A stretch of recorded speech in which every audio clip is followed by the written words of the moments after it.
There is no question whatsoever that Saddam is seeking and is working and is advancing towards the development of nuclear weapons. No question whatsoever. And there is no question that once he acquires it, history shifts immediately.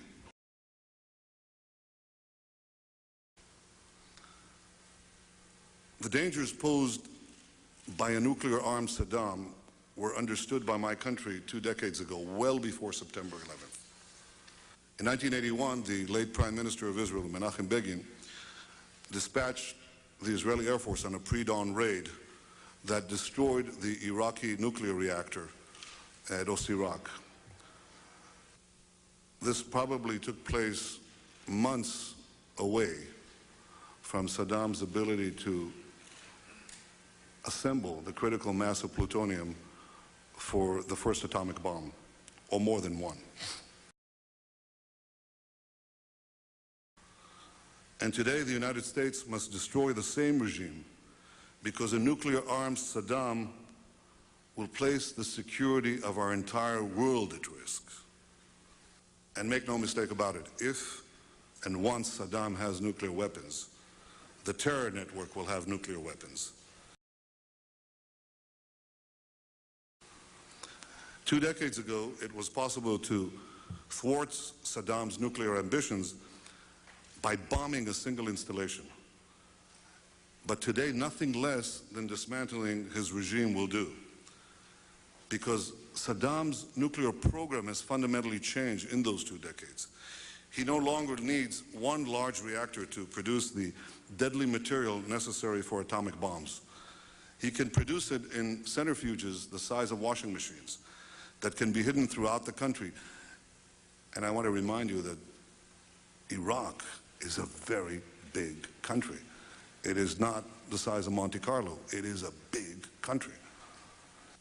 And I believe that even free and unfettered inspections will not uncover these portable manufacturing sites of mass death. To your knowledge, has Iraq kept its team of nuclear scientists together?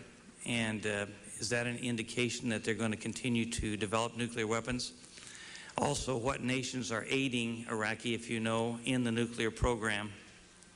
And of course, finally, if you might elaborate a little bit further on what you think his first use of nuclear weapons might be. I can only give you the information that I can divulge from my tenure as Prime Minister, and it is 3 years old. The information we had was that Saddam was pursuing all avenues of developing weapons of mass destruction. And the means to deliver them. I have to say that he was enjoying in this effort the support of Russian technology, and I should say Russian technologists on site. They were a principal source, and other regimes, including North Korea, were supporting that effort as well. There is no question that he had not given up on his nuclear program, not whatsoever. There is also no question that he was not satisfied with the arsenal of chemical and biological weapons that he had, and was trying to perfect them constantly. If perfect is the word to describe this ghoulish enterprise. I think frankly, it is not serious to assume that this man who 20 years ago was very close to producing an atomic bomb spent the last 20 years sitting on his hands. He has not. And every indication we have is that he is pursuing with abandon, pursuing with every ounce of effort the establishment of weapons of mass destruction, including nuclear weapons.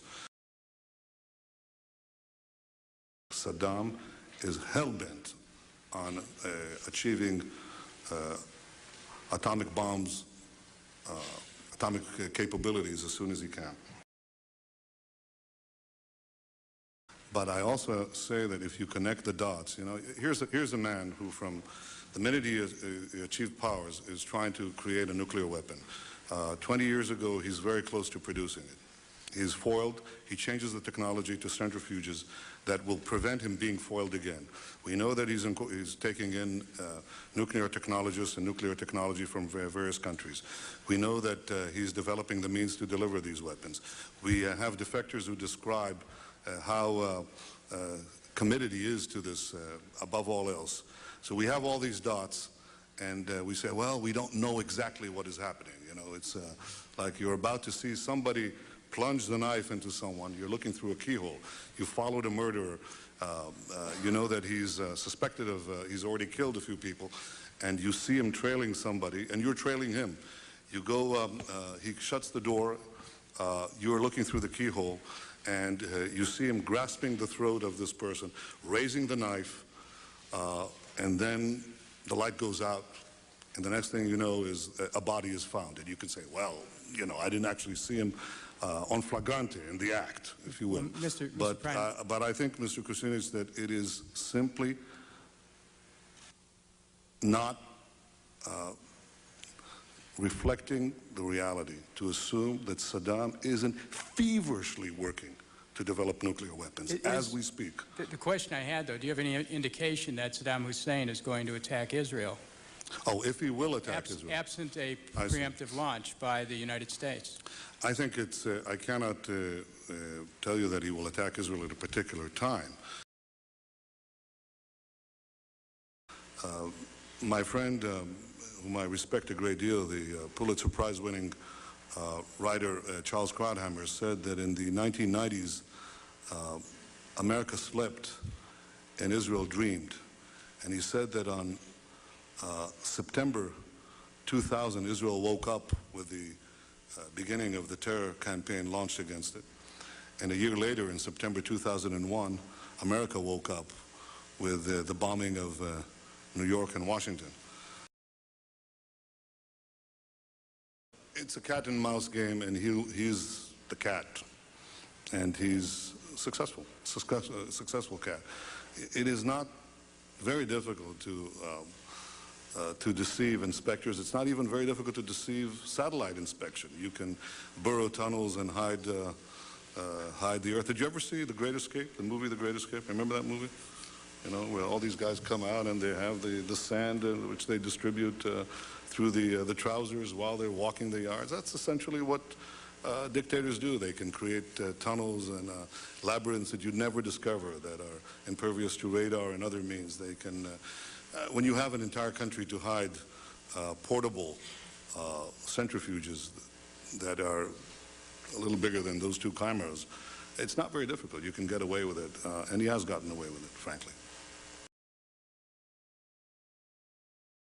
The application of power is the most important thing in winning the war on terrorism. If I had to say, what are the three principles of winning the war on terror, it's like, what are the three principles of real estate, the three L's, location, location, location? The three principles of winning the war on terror are the three W's, winning, winning, and winning.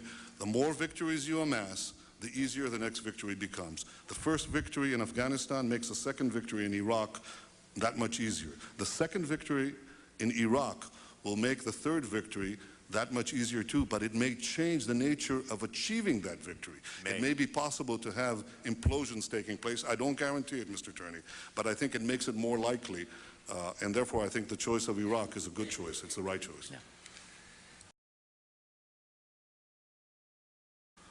There is no question whatsoever that Saddam is seeking and is working and is advancing towards the development of nuclear weapons. No question whatsoever.